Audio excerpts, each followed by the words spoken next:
Olá, sejam bem-vindos ao Alesp Conecta de hoje e o nosso assunto é o STF. O STF reconheceu aí a Covid como acidente de trabalho e aí vai ficar mais fácil para o empregado contaminado ou familiares para que eles busquem aí direitos na justiça. Para falar sobre esse assunto, eu estou aqui com o André Bog, que é advogado especializado na área. Seja muito bem-vindo, André. Tudo bom com você, Luciano? Tudo bem, tudo tranquilo. André, vamos começar falando um pouco sobre essa decisão do STF, né, que parou a Covid-19 e acidente do trabalho. O que muda nas relações do trabalho, o que facilita, o que dificulta para o empregado e para o empregador nesse primeiro momento? Tá. Essa decisão ela tem que ser analisada aí com muita cautela. A gente ainda tem muita coisa pela frente.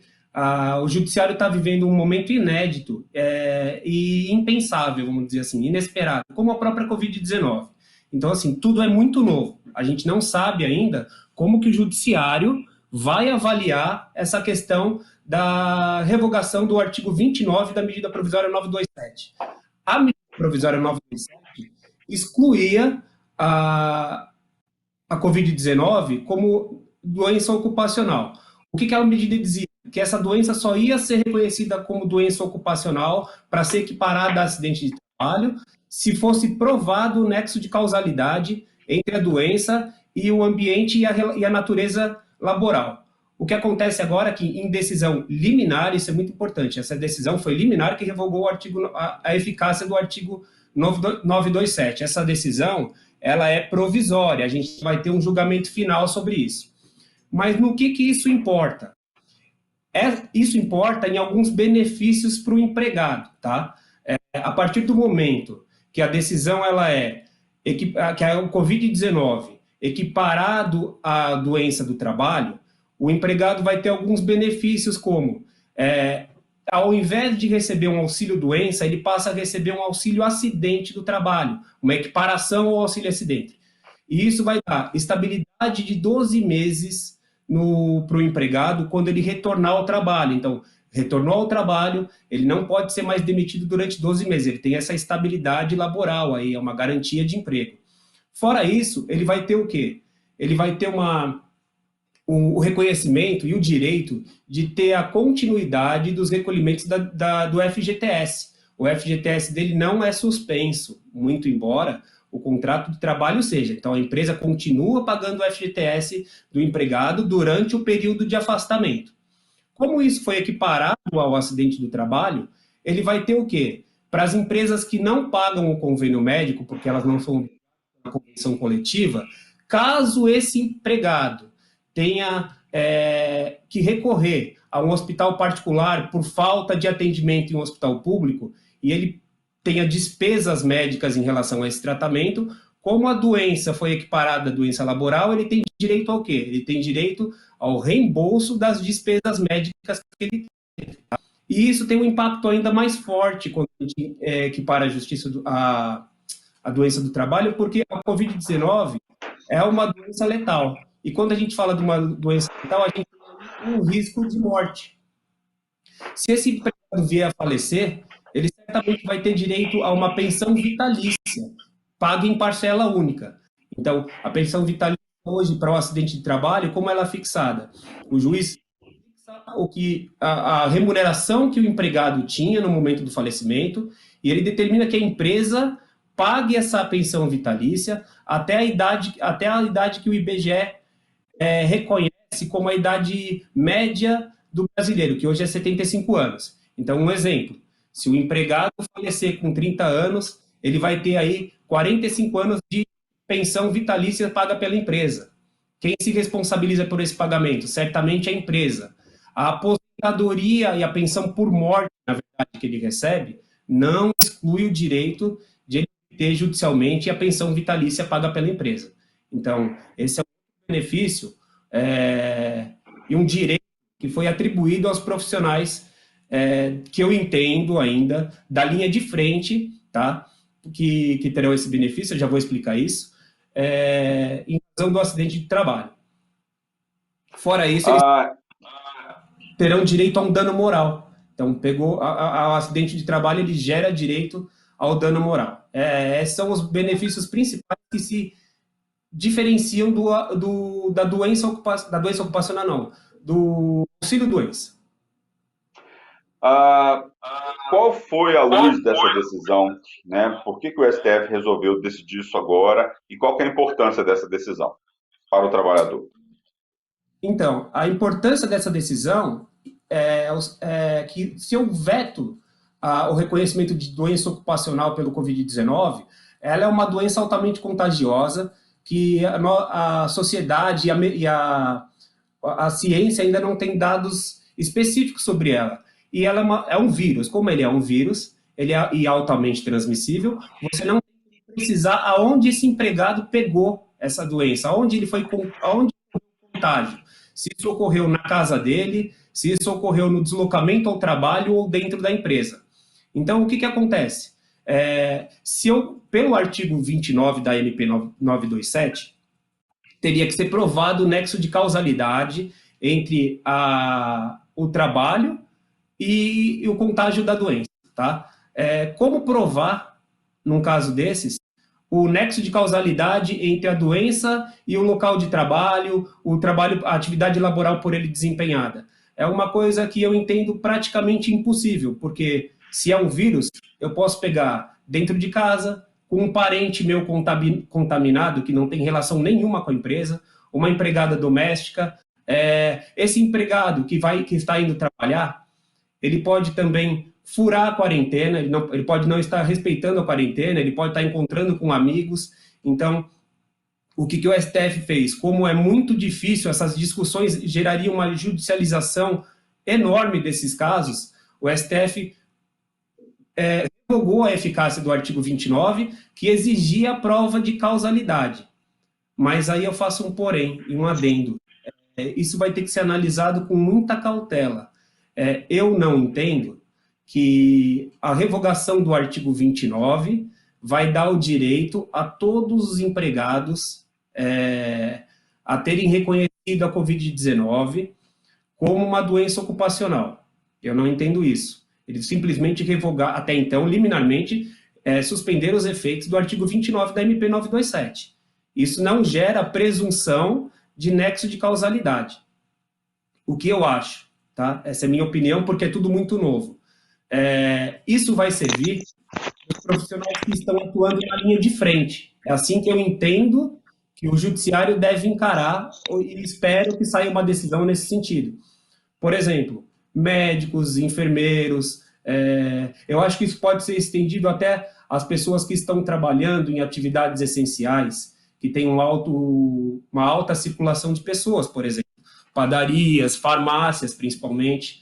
Essas pessoas, elas estão certamente desenvolvendo atividades laborais que importam um certo risco para a segurança dela na atual pandemia. Mais um exemplo que eu cito, quando a gente trata desse assunto, e nós estávamos discutindo essa decisão aqui no escritório, por exemplo, os profissionais que atuam em home office hoje, são profissionais empregados? Sim, são seletistas. Estão em home office? Estão. Eles estão à disposição da empresa? Certamente estão à disposição da empresa e certamente estão trabalhando. Essa decisão, ela abordaria também essa classe? Um exemplo, uma empresa de TI que está com seus empregados em home office e esse empregado pega a Covid-19 trabalhando lá na casa dele. Isso seria uma atividade, isso seria uma doença ocupacional equiparada a acidente de trabalho? Tem a ver esse contágio desse empregado em home office com a atividade laboral ou ambiente de trabalho? Isso estaria enquadrado nos casos de doença ocupacional do artigo 20 da lei que trata dos benefícios da Previdência Social?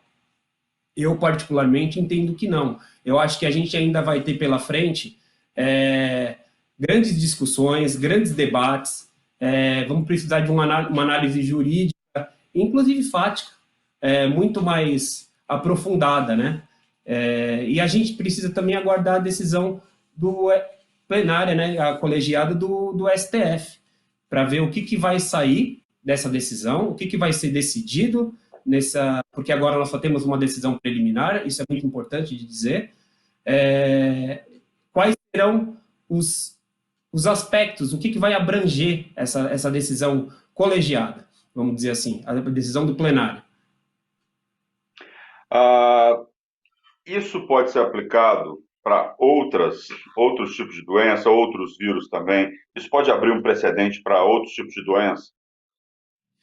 Então, eu entendo que não.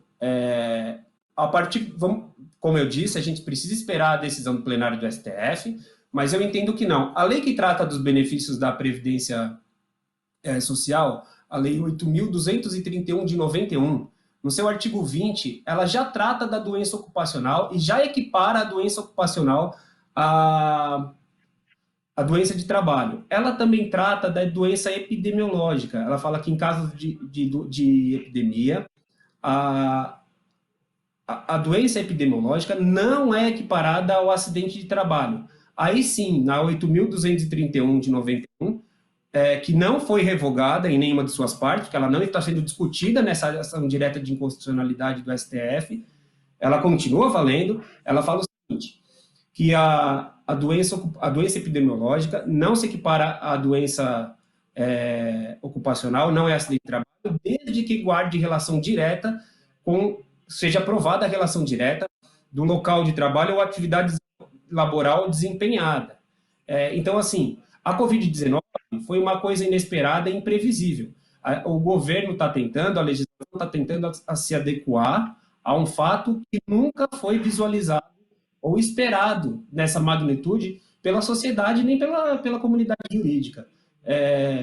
Eu não entendo que isso pode ser estendido a uma gripe, uma meningite, senão a gente aplicaria isso a uma dengue, a um zika vírus, eu entendo que não, que aí a gente tem que aplicar a 8.231 de 91, que trata especificamente disso, e tem sim ferramentas muito boas para isso. O próprio artigo 20 trata que tem que ser provado o nexo de causalidade, e o artigo 927 do Código Civil também já trata das atividades de risco, onde a teoria do risco diz que se a atividade laboral importa em risco para o empregado, aí sim ele pode ter a culpa objetiva reconhecida e não a culpa subjetiva, e aí não precisaria provar o nexo de causalidade entre o acidente do trabalho ou a doença equiparada a isso, ao aspecto laboral e atividade, ao ambiente laboral e atividade por ele desempenhada.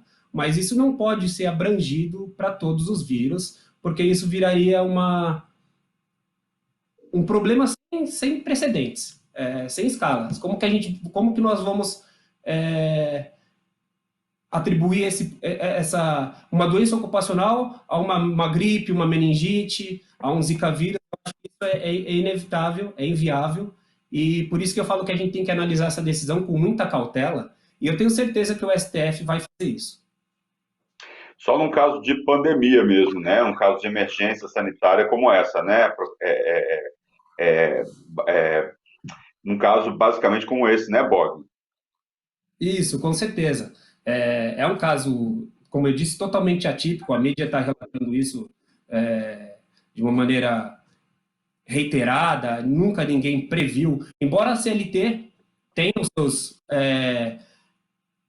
os seus artigos que trate de caso de força maior, de momentos inesperados, mas a gente visualizou que podemos aqui falar do artigo 501, por exemplo, ele trata de casos de força maior, mas está longe. O próprio artigo 61 fala de casos de força maior, não neste caso de epidemia, aí estaríamos ali no 501, mas ele trata dessas questões de imprevisibilidade, de caso fortuito de força maior, mas os argumentos, as ferramentas que ele dali dispõe não são necessárias, não atende à necessidade do que a gente está vivendo agora. É uma crise, é uma epidemia, como eu disse, imprevisível, não foi pensada, ninguém nunca dispôs de um regulamento, uma norma jurídica exatamente para um caso que a gente está vivendo nesse momento. Que eu acho... Tá certo, Bog. Pensou nisso. Vamos continuar esse assunto depois do intervalo? A gente vai para um breve intervalo, não saia daí que a gente volta já já.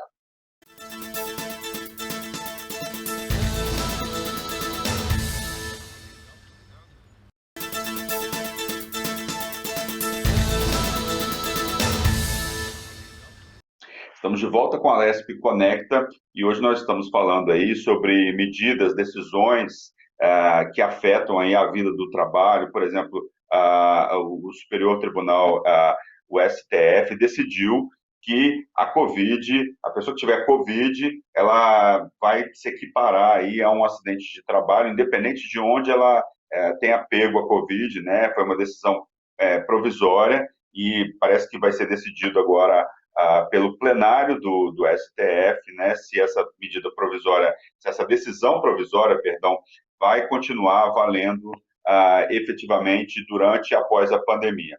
Eu estou aqui com o André Bog, que é advogado especialista na área. André, além dessa medida, além dessa decisão do STF, tem outras medidas aí que afetam diretamente o empregador e o empregado, né? Você queria falar agora mais sobre essa questão do empregador, né? Que medidas são importantes para manter a questão financeira das empresas, para que elas não tenham dificuldades aí no futuro próximo? Então, Luciano, o governo está tentando de todas as formas aí fazer a garantia de empregos, tá? Salvaguardar o direito de emprego do próprio trabalhador. Por quê? Porque com essa demissão, se nós tivermos, com essa pandemia, se nós tivermos uma demissão em massa, que como ocorreu nos Estados Unidos, a estatística e os estudos mostram que para esse empregado se recolocar no mercado de trabalho vai ser uma coisa muito difícil. Não vai ter emprego disponível. Então, por isso, todo o esforço do governo para evitar as demissões. Esse é o grande foco atualmente. Só um adendo que eu vou fazer, a decisão do STF, ela suspendeu os efeitos do artigo 29 e 31, mas embora as ações diretas de constitucionalidade discutam outros artigos da 927, questione a constitucionalidade desses artigos, a medida 927 não vai ser revogada em sua integralidade, assim esperamos. Mas a própria 927, ela traz outros argumentos e ferramentas para manter o emprego. O que é manter o emprego nesse momento? Quando a gente fala de pequenas e médias empresas, inclusive, especificamente no Brasil, essas grandes empresas não têm caixa para suportar 2, 3 meses parados. Algumas empresas, pequenas empresas principalmente, pequenos empresários, eles ganham o dinheiro do mês para pagar as contas do próprio mês. O empregado não tem fluxo de caixa. Então, o governo está tentando dar ferramenta para esses empregados, para essas empresas, segurarem seus empregados e não fazer a demissão em massa. Quais são elas? A própria MP 927 concedeu o direito de adiantamento de férias. Ele concedeu o direito da empresa adiantar as férias do empregado, para que nesse momento de pandemia o empregado não seja mandado embora, então ele vai ter as suas férias adiantadas, e o pagamento que deveria ser antecipado não precisa ser antecipado. O pagamento das férias pode ser feito até o 5º dia útil do mês subsequente, e 1/3 constitucional foi diferido para o final do ano, ou seja, ele vai pagar 1/3 constitucional das férias junto com a parcela do 13º, lá em dezembro. Então, o que acontece? O governo está fazendo com que a empresa conceda as férias para o empregado, esse período que ele ficar parado não vai ser um período não remunerado, mas isso impacta, sim, em caixa para a empresa, porque algumas empresas estão realmente sem produzir nada, como são os casos de restaurantes, o caso do comércio de rua, um exemplo, a própria 25 de março, o varejo, varejo e boa parte do atacado até, está parado, totalmente parado. Então, essa empresa não tem fluxo de caixa e está usando dessas ferramentas. A 927 foi uma medida que foi feita a toque de caixa, teve até o seu artigo 18 também suspenso pela medida 928, um artigo que colocava o empregado em desvantagem excessiva, eu concordo, isso foi muito prejudicial, mas ele foi revogado logo em seguida, mas foi uma medida a toque de caixa. Posteriormente, o governo editou a medida provisória 936 de 2020, essa sim, uma medida provisória feita com mais cautela, com argumentos e ferramentas muito boas para ambos os lados. O que faz e o que concede a medida 936? A medida 936 concede o direito das empresas ou suspenderem o contrato de trabalho de seus empregados, ou de reduzir jornada de trabalho com respectiva redução salarial, subsidiado pelo governo. Subsidiado como? Pelo pagamento de parcela do seguro-desemprego, desculpa. Essa é a base de cálculo. Eu vou explicar resumidamente, até porque a gente não sei se a gente tem muito tempo ou não, mas funciona assim. A suspensão do contrato de trabalho, pela 936, o empregado fica em sua casa sem trabalhar, a empresa não paga nem R$ 1 para esse empregado, não tem que disponibilizar o salário dele, o governo cobre esse salário com base na parcela de seguro-desemprego, não é a parcela de seguro-desemprego, não é o teto, é a parcela de seguro-desemprego que esse empregado teria direito conforme a tabela da Previdência. Então, vamos dizer assim, essa suspensão pode ocorrer até 60 dias. O que tem que fazer a empresa? Ela faz um acordo individual com o empregado, a empresa tem que avisar o Ministério da Economia no prazo de 10 dias e o sindicato da categoria. Tínhamos aí uma divergência se para essa suspensão precisaria de uma anuência ou de uma concordância do sindicato da categoria. Isso foi discutido livremente no STF, entendeu-se que sim, que precisaria, mas essa decisão essa liminar foi derrubada pela própria decisão do plenário, que entendeu que não precisa de intervenção ou concordância direta do sindicato da categoria. Então, o empregado pode sim ficar suspenso em sua casa por 60 dias e a empresa vai ter essa parcela do seguro-desemprego paga pelo governo. O empregado vai ter pode ter sim uma diminuição de remuneração, mas isso gera fluxo de caixa para as empresas, tá? Para qual tipo de empregado que isso vale? Para os empregados que ganham até 3.135 e os empregados que ganham valores superiores a R$ 12.202, tá? Esse benefício também é feito da suspensão para as empresas que faturaram no ano de 2019 um limite de até 4.800.000. Se ela faturou mais de 4.800.000, ela não tem o direito de suspensão total. O que ela vai ter é o direito de suspender o empregado, também pelo prazo de 60 dias, mas essa empresa vai ter que pagar uma ajuda de custo de 70% e o governo paga o restante, paga os 30%. Mas a empresa vai sim ter uma diminuição no seu CAT de 70% do salário do empregado, e o governo vai pagar 30%, não do salário, mas sim usando a base de cálculo da parcela que esse empregado teria do seguro-desemprego. Esse é o caso de suspensão. E aí a gente tem o caso de redução da jornada de trabalho, que também é muito importante para as empresas que não tiveram as suas atividades laborais totalmente paradas, mas tiveram uma redução drástica na sua atividade, na sua comercialização. Hoje as empresas podem reduzir pela 936 a jornada de trabalho de seus empregados em 25%, 50% e 70%. Quando ela reduz a jornada de trabalho, o que acontece? O empregado vai receber, se ela reduziu em 50%, a empresa tem que pagar 50% do salário do empregado, e o governo vai subsidiar esses outros 50%, mas não com base no salário, com base na parcela, base de cálculo, é a parcela que o empregado teria direito do seguro-desemprego. Então, tem uma redução aí de jornada, mas tem também uma redução de remuneração. Isso para que as empresas consigam uma ajuda financeira do governo, uma ajuda financeira até mesmo com algum sacrifício do empregado, para não fazer a demissão.